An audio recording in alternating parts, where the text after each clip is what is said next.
This is a really historic time for hydrogen and fuel cells. Many of us have been in this industry for many years, many of you as well.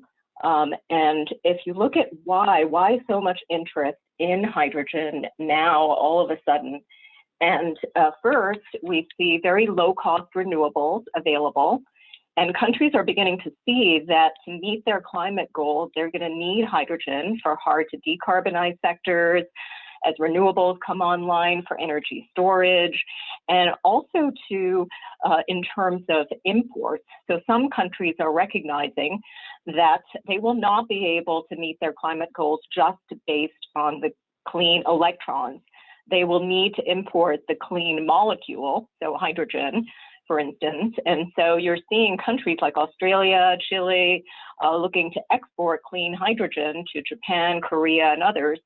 So these are some of the drivers that we have not seen previously, and that's driving the growth in electrolyzers, 200-fold increase in electrolyzer deployments planned just in the last couple of years. And so you can see 40 gigawatts planned by 2030, and these numbers keep changing. And it's not just production of hydrogen, we're also seeing the investment in distribution, end-use applications, and billions now that are being invested. And these numbers, again, keep changing. I just got this from McKinsey. And huge opportunity for emissions reduction, revenues, jobs, and so forth. So what about the US? So here we show that we're still very dependent on fossil fuels. You can see the renewable contribution, we have nuclear, but the main focus with the administration is, as you heard, very strong concrete goals, 100% clean grid by 2035, net zero emissions by 2050. And I want to emphasize really the emergency. So 10 of the warmest years on record have occurred since 2005. 7 of those years have been since 2014. So again, the climate crisis is driving that urgency. And in addition, as you heard, a very strong priority is ensuring benefits to all Americans. So strong focus on jobs, the Environmental Justice 40 initiative. I'll talk more about this, but we need to address those that have been historically underserved or disadvantaged. So that's a piece of everything that we plan to do.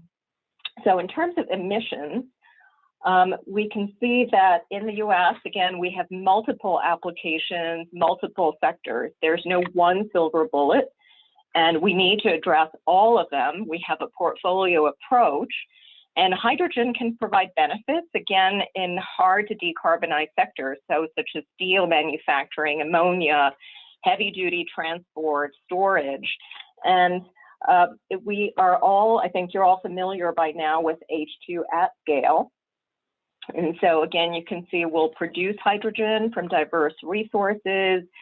And today, we already produce 10 million metric tons of hydrogen, about 1/7 of the global supply. And you'll see different scenarios for growth potential. And just as an example, another 10 million would basically double today's solar and wind deployments.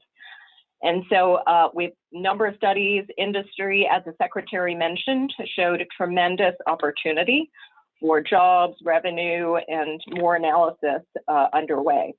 And so we released the DOE-wide program plan in November.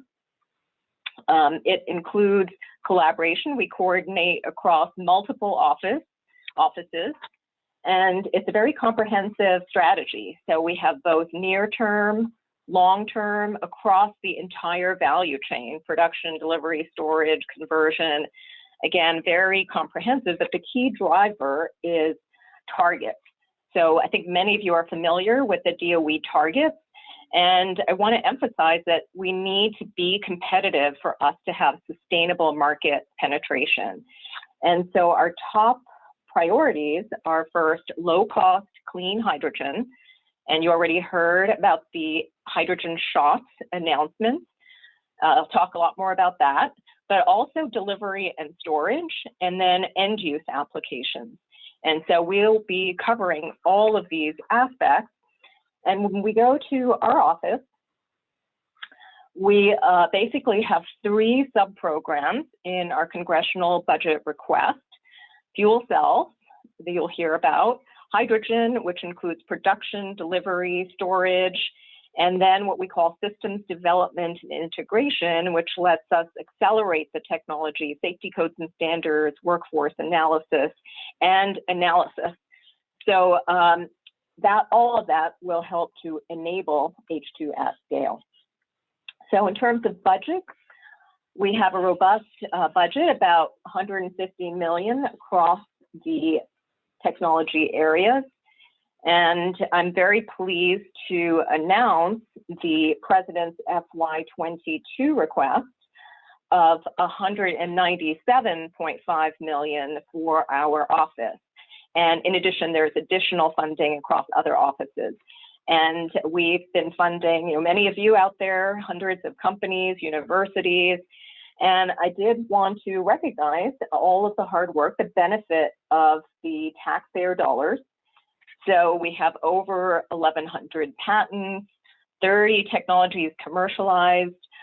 We see quite a bit more with potential, so we'll try to accelerate these to the market and also emphasize the market uptake activities. So just as one example, a decade ago with the Recovery Act, where we were able to cost share forklifts and backup power, now over 40,000. Shout out to Plug Power, for instance. In fact, every few seconds, some customer, their major customers like Amazon, Walmart, and so forth, refueling with hydrogen for their fuel cell forklift. Another example, shout out for Simple Fuel, who won our H Prize. So they're also enabling infrastructure. And so as we go forward, our priorities, again, a comprehensive strategy, is we'll continue to focus on R&D. So we have a cohesive effort with consortia. We have labs. We bring in industry universities through FOA, funding opportunity announcements. We'll continue with our existing consortia, but we just announced 2 new ones on electrolysis and fuel cells for trucks. And then we also have D&D, demonstrations and deployments. And so you'll hear more about our many projects demonstrating technologies. Newest will be our super truck FOA and more as well. And then finally, what I call the enablers. So here we have CRADAs, which stands for Cooperative Research and Development Agreements, with our national labs. And we have, again, a lot of different activities, including workforce development. But the key is really, we still focus on targets. So wanted to continue to stress the need to meet these DOE targets, and stay tuned, talk also about the EJ40 targets. So we'll start with R&D, give you a snapshot here, again, based on the targets.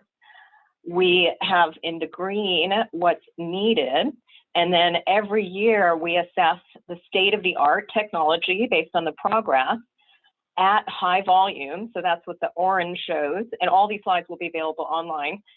And then at low volume, where we are. So we still need to reduce cost, both R&D and deployment at scale. And there's been a lot of progress. So if you look historically, huge cost reductions, again, thanks to many of you out there in the audience, but we're still not quite there. Some cases we've had, budget changes, but we still need quite a bit of cost reduction in addition to scaling up. And so let me talk about 2 of the new initiatives, and you'll hear a lot more, of course, throughout the week and later in the afternoon. First is the Million Mile Fuel Cell Truck Consortium. So instead of focusing on the light duty, we need much higher durability for long haul trucks. So you can see a lot of the companies here. We have the national labs, a really focused, concerted efforts on how do we get trucks, fuel cell trucks, commercially viable and deployed across the US. The second is H2New.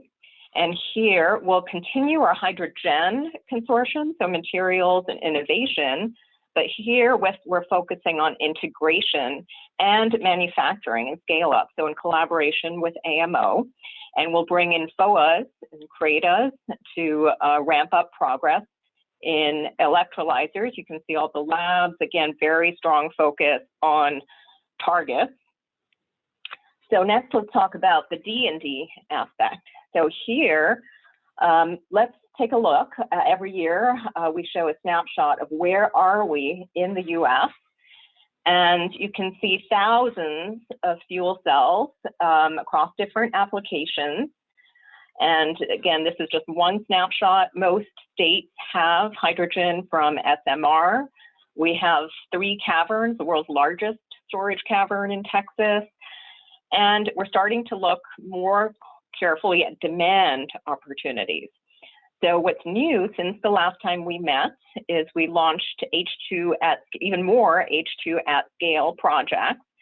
And you'll hear more throughout the week, but to give you a flavor, the first ferry refueling with an electrolyzer and a floating barge, Texas with renewable natural gas, a data center with Microsoft, a couple of projects to enable steel production, 3 nuclear projects, including one in New York, and then workforce development.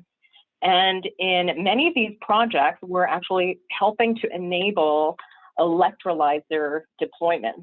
And so I'm pleased to announce that for the first time, an updated industry peer-reviewed map showing where the electrolyzer, PEM electrolyzer deployments are for larger, over at least 120 kilowatts and above. And you can see, again, growing size, the largest 120 megawatts plant in New York. So a lot of excitement and a lot of interest in electrolyzer deployment. But besides the traditional grant mechanism, I do want to emphasize, and you'll see this much more emphasized throughout DOE, is our loan program office. And here we're looking at financing to allow basically access to capital. It can be difficult to get access to a commercial lender with such high-risk projects. And we're very excited to have Jigar Shah, who joined DOE under this administration.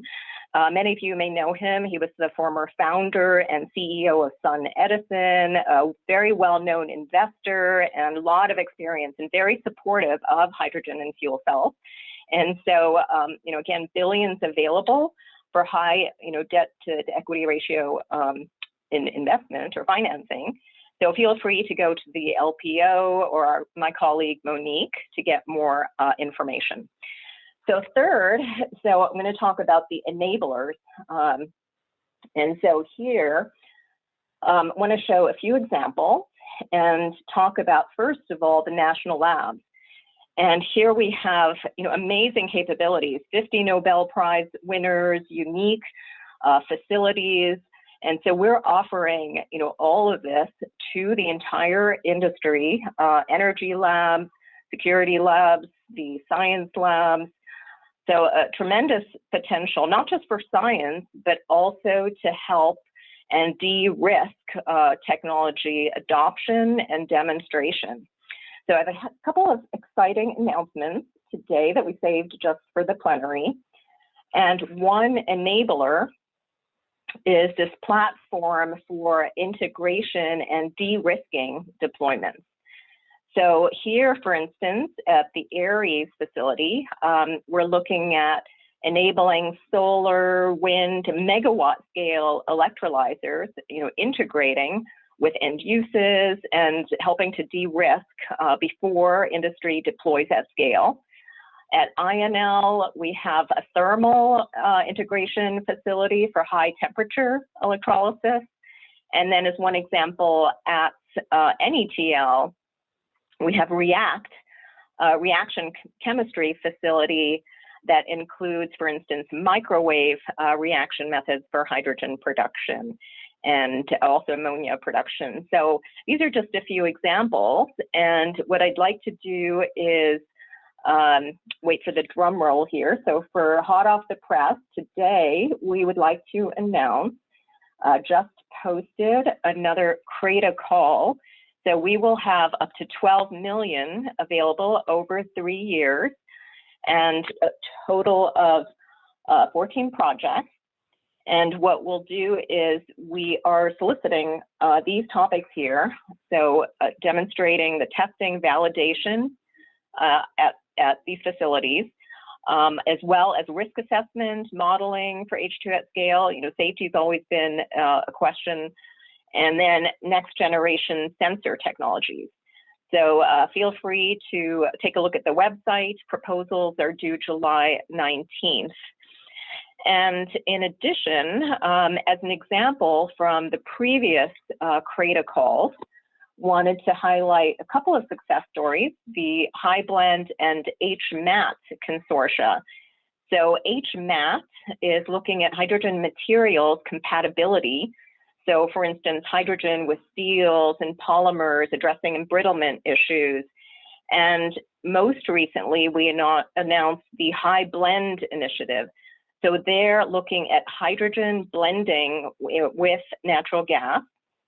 For instance, 20% in the US natural gas pipeline could enable doubling renewable energy penetration. And there are a lot of questions. So what kind of material should we use for our pipeline? What level of hydrogen or concentration is acceptable? So there's just so much interest from utilities, already well over 40 partners. This keeps changing as well.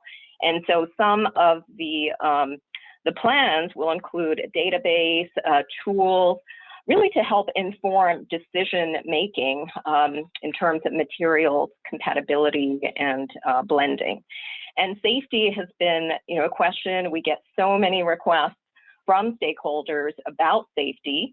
And so as another example of an enabler, wanted to, again, remind you of the Center for Hydrogen Safety.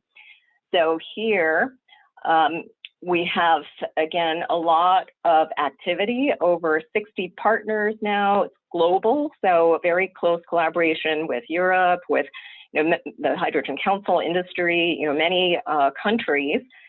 In fact, with AICHE, access to over 100 countries, 60,000 members, and providing training material, so incidents, lessons learned without attribution, so to any company or any country. So we really encourage membership. It's open, again, to any organization. So feel free to go to the website. I think this is one really important point where I say, how do we raise the tide so all the ships go up and share as much as possible. And when it comes to safety, again, hydrogen's a fuel, just like any other fuel, but it has to be handled properly. So there are, regulatory areas and different agencies involved. And in fact, different agencies have jurisdiction and regulatory authority across the different components of the supply chain. So when it comes to pipelines or transport or storage, so we have a number of different agencies, offices involved. And so here I'm very pleased to commend Sandia, announce our report that we funded to look at the gaps. I mean, there still are gaps that need to be addressed if we are going to have widespread commercially viable hydrogen across the nation. So feel free to take a look at, again, at the AMR. We provide some highlights on what's new. And I do want to emphasize, again, the whole theme of collaboration and collaborating with the other agencies. So for those who are not aware, we actually have an interagency working group, been meeting for well over a decade, probably 15 years at least. Pete Devlin from our office is the coordinator. And you can see there's quite a bit of additional funding, over 40 million, with the other US federal agencies. And so we share information on programs, collaborate on joint projects, and you'll hear later on during the AMR, we had a lot of good feedback on the interagency panel. So thanks again for all of you online from the other agencies. And you can see here some examples. And I'll just highlight one, an exciting project that we're co-funding across agencies called H2 Rescue. So this is an example of a truck, a hydrogen truck, that could go to a disaster site and provide power, heat, even water. So again, a good example of how we could potentially impact a disadvantaged community and address disaster mitigation. So please stay tuned for the interagency activities. So finally, last but not least, I want to emphasize another example of an enabler, and you'll hear a lot more about this, and that's analysis. So the rigorous analysis that we fund is so critical. Shout out to Amgad, Mark, Chad, so many people. And so total cost of ownership analysis, you'll hear throughout the week, how does BEV compare versus fuel cells? How do we really get the cost down to help, guide the R&D, the total cost of ownership, not just the fuel cell. And then emissions, how do we really look at reducing CO2? We need the complete life cycle analysis. So for instance, diesel, you can see with SMR, if you have completely renewable electricity, again, you can see across different types of vehicles, the potential benefit. And it's not just CO2. I want to emphasize the importance of criteria pollutants as well. So here too, you can see an example with diesel from transit buses, and then if we went to fuel cells. And I have another exciting announcement today, which is unveiling two new tools. So again, in the spirit of enabling progress across the board, we have a tool developed by NREL, Store Fast Financial Assessment Scenario Tool, to look at the benefit of long duration energy storage across different technologies. So here in this example, it shows that hydrogen can be competitive at over 60 hours compared to alternatives here with batteries. You can go to the website here. And then one other new tool, so cost and the value proposition is really critical. And so another new tool you'll hear about this week by PNNL is a way you can input the cost of, let's say, the electrolyzer, the complete facility, and then look at different opportunities for revenue potential. So grid services, if you're selling that electricity, you have a fuel cell, and then other markets. So looking at, how can you bundle that demand, have off-takers, multiple off-takers, and look at the revenue potential. So this, again, we get so many questions with investors interested in hydrogen. So this is still being developed, but it is available for beta testing. So feel free to take a look, and you'll hear a lot more in our analysis subprogram overview. And then finally, in terms of analysis, it's really important as we go forward to think strategically about where does it make sense to start with early market penetration and show revenue potential. We have to show that value proposition. It's not just a few demos here and there. We have to get to accelerated scale. So in this example, it looks at what are the tipping points where you can start to get traction with certain applications. So for instance, at about $6, again, this is for a scenario in the US market, you start to see the early adopters come in for medium heavy duty vehicles, and then around $5. In this example, about 20% of the trucks used fuel cells. We would use 5 million metric tons of hydrogen. That's half of today's US use. If we used hydrogen to make sustainable aviation fuels, you can see the price point, this tipping point, ammonia, synthetic fuels, steel making, for instance, and injection into the natural gas infrastructure.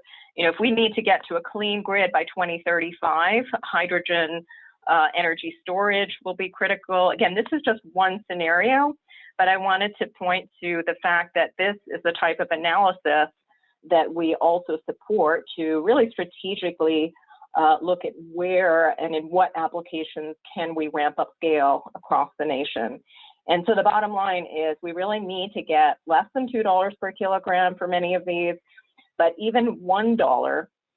You'll hear a lot more from NREL and Argonne on some of the market supply and demand analysis. But that is what we need, and that was the basis for the hydrogen energy Earthshot.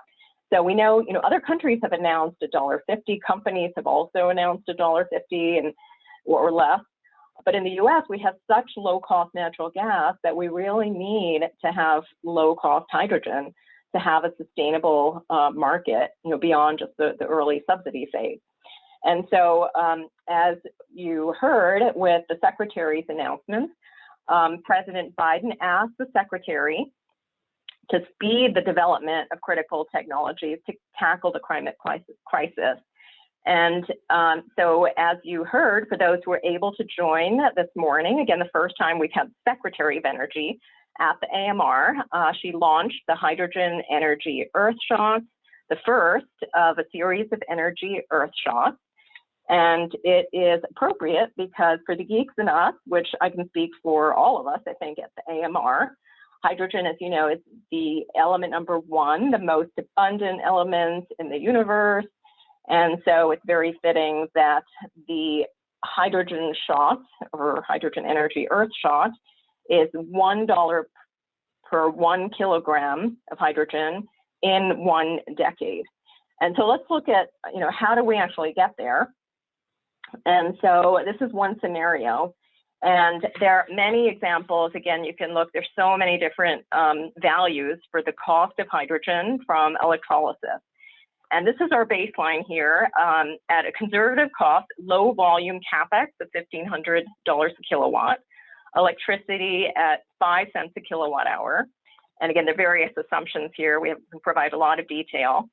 And if we can reduce the cost of electricity, again, if we can meet our target for electrolyzers and get down to 3 and even 2 cents a kilowatt hour, which is the Sunshot goal, we can actually get to $1 a kilogram. So it is possible, but it's very challenging. And so just to look at this cost reduction in CapEx, and we see, major companies announce gigawatt scale factories. So, and we've gotten a lot of input from companies. And so let's look, we need both deployments. So for instance, this is again one scenario. If we can get to scale, economies of scale, we can cut CapEx, and we still need stack innovations and BOP innovations. That can get us to $2. And again, we have a lot of targets. We're going to be counting on all of you to make this happen. But it's going to be really difficult to get to $1. And you'll see, again, this is one example analysis. But you can see the complexity. There are many different pieces. It's not just one silver bullet that will get us there. And so looking at getting to volume, again, key, this is not just in the laboratory type of hydrogen shot. We have to get to volume. And we're targeting, $1.50 by 2030. So we're not quite there. We still need to get the cost down. And it's not just scale. So we need both scale and R&D. And so, but it's not just electrolysis. I do want to emphasize that it's an all hands on deck approach. And so our fossil energy and carbon management office is looking at, SMR today is really, really cheap. And so we need to get the cost down, but more importantly, we have to get the carbon emissions down, and a 90% reduction compared to today, for example. And so looking at both CCS and then ideas like co-gasification with waste, so biomass, but also other waste, as you heard in the plenary, so plastics and so forth.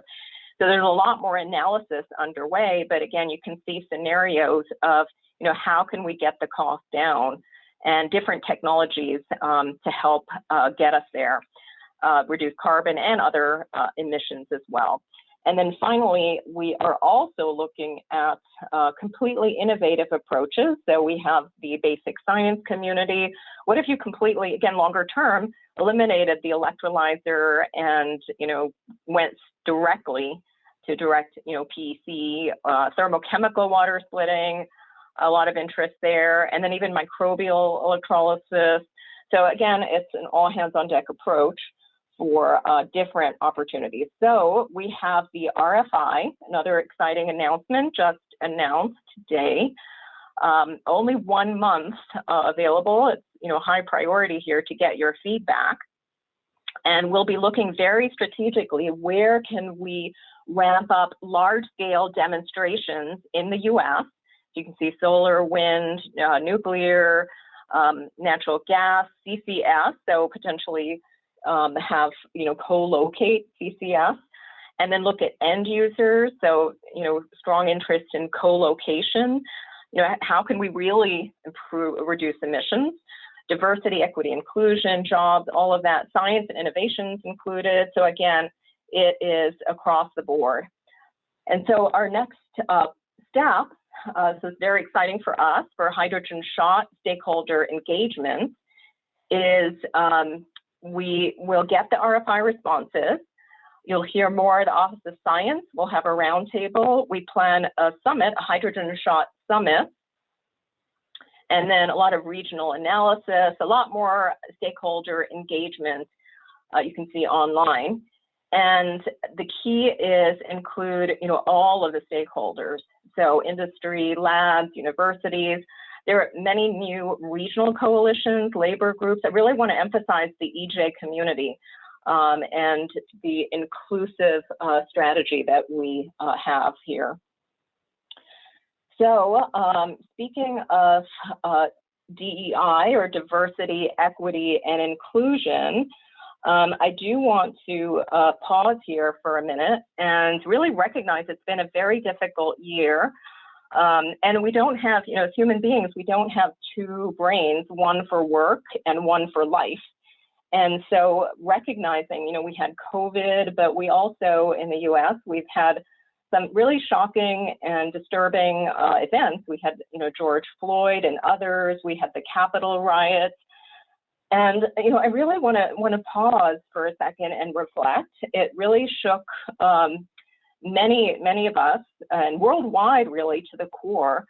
And it's important to, take action. We just cannot sweep it under the rug, and just assume that some of these issues will go away. So it is such a high priority for the administration and for all of us here. And, I really would like to make a request for all of you worldwide to help give us feedback on how can we help address some of these challenges.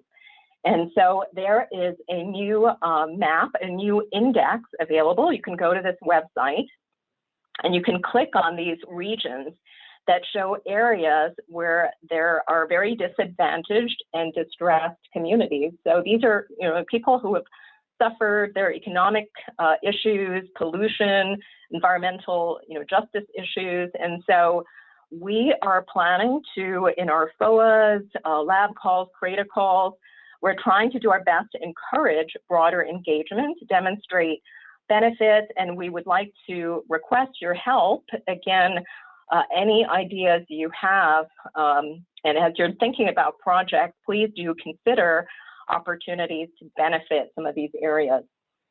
And I do want to recognize some of you who have already demonstrated leadership and commitment to help resolve some of these challenges, and give a shout out to CTE and UPS. We have a project here, also co-funded with California, for 15 UPS fuel cell delivery vans. And you'll hear more about this later this week, but they have 5 trucks built, they're gonna do more.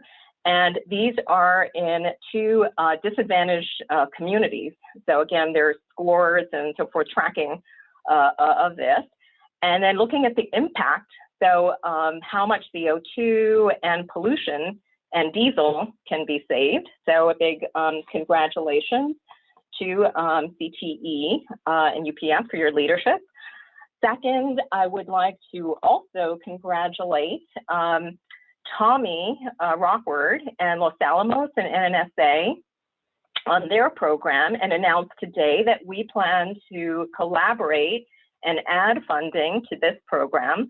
100 students. This program encourages minorities, historically Black colleges and universities, HBCUs, provides training. We provide, R&D opportunities through hydrogen. Again, you can see 100 students, a lot involved in fuel cells, and wanted to showcase, I don't know, Tommy, if you're listening, but also mentioned if any of these scholars are there, congratulations, and also a shout out to Andre and to Plug Power, who just hired Andre.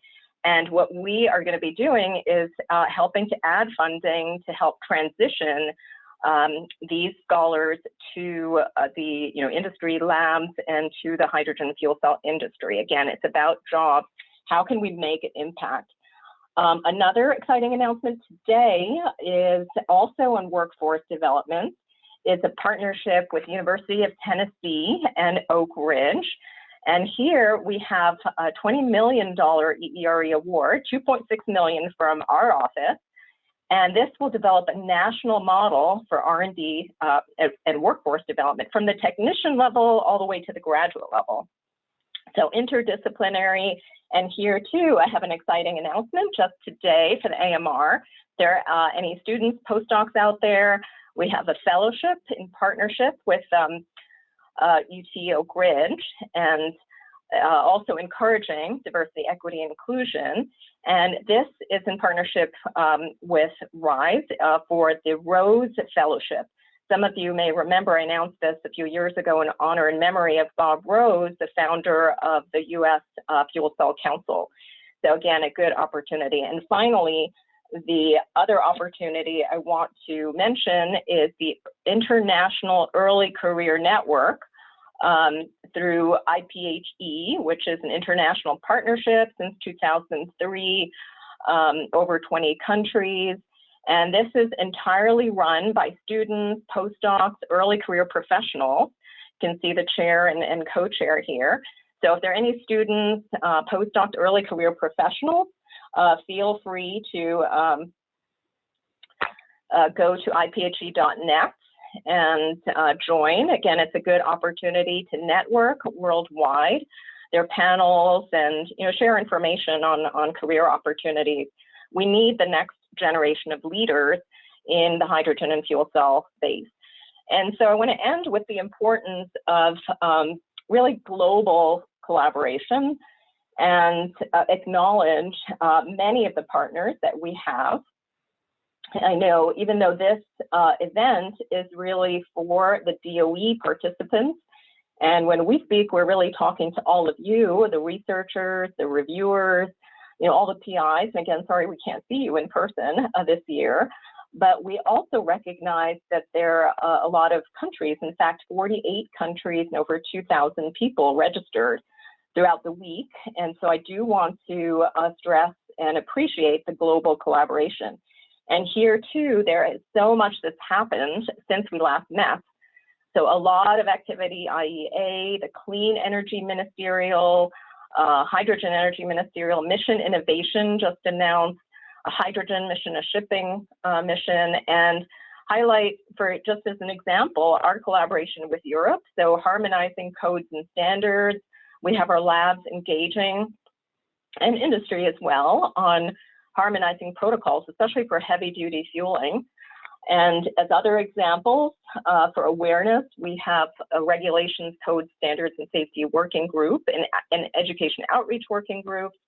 So looking at harmonizing codes and standards, we can't afford to have different nozzles in different countries, and looking at the gaps, where are the gaps, so that we can, collectively fund whatever R&D is needed and develop the right, appropriate harmonized codes and standards.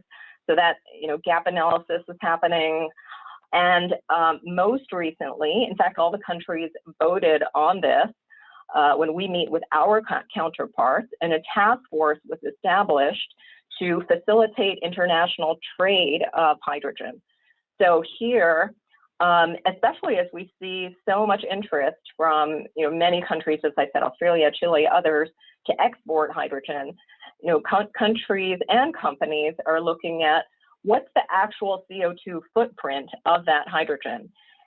Can we have a guarantee of origin? And so here, the goal is to have a common analytical framework to determine the emissions. So again, so we're all defining the boundary conditions consistently and determining, again, what are the pathways, what are the actual emissions, and that can help to lead to a certificate of origin.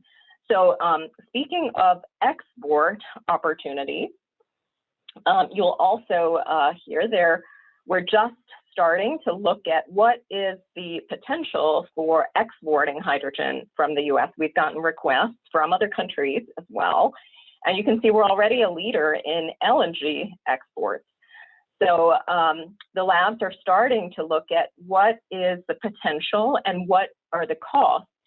So for instance, looking at, 3,000 nautical miles or 4,000 nautical miles, Washington to Japan or the Northeast to Europe, what are the costs? What are some different pathways? And these are just preliminary numbers here, but potentially, as low as $5 to $6 per kilogram. So again, these are just examples of the types of analyses that we are starting to undertake. So in summary, our strategy and next steps include, first of all, accelerating the R&D to reduce costs, and of course, meet all the other performance criteria, durability, efficiency, and so forth.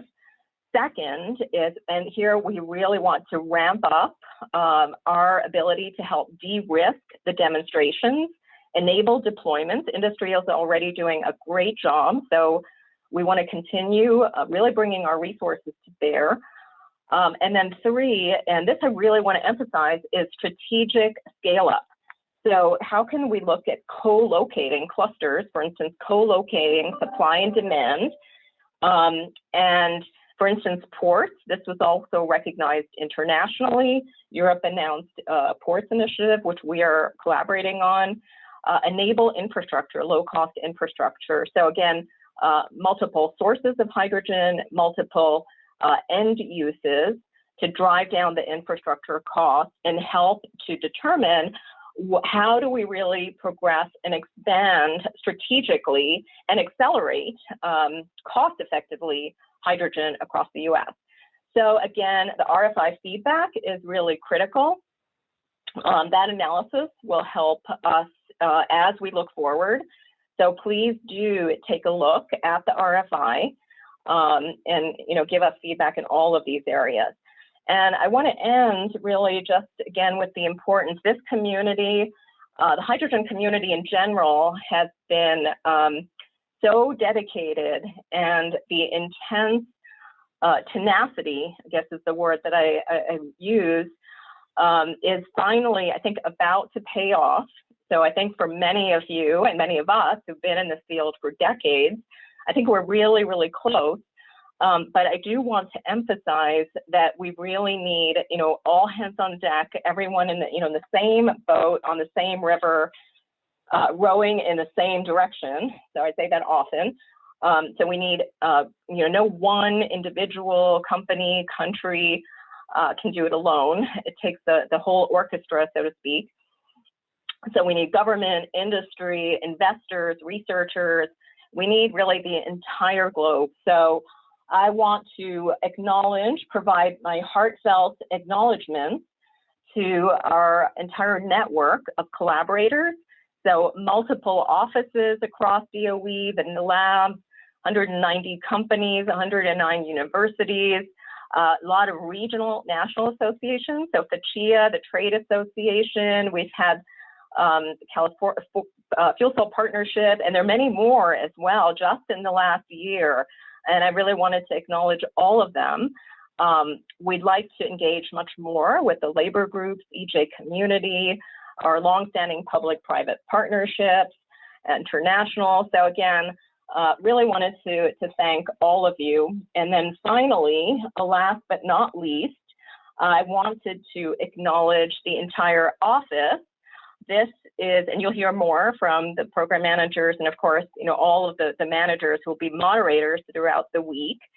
And here I really want to emphasize this is the best, most dedicated team I think, in DOE. They're so hardworking. They're just so committed. I don't think people recognize how much they do. You're definitely getting your taxpayer dollars worth in terms of the office and their support. So I really, really appreciate them. And they have to put up with me, which is not very easy. So I especially would like to give all of you guys a big thank you. And with that, ask you to save the date for next year's AMR, hopefully in person. So June 6th to 9th, 2022. So with that, thank you very much to all of you. And now what we're going to do is move to the next part of the agenda, which is the plenary panel with my colleagues. So I will be right back. Thank you.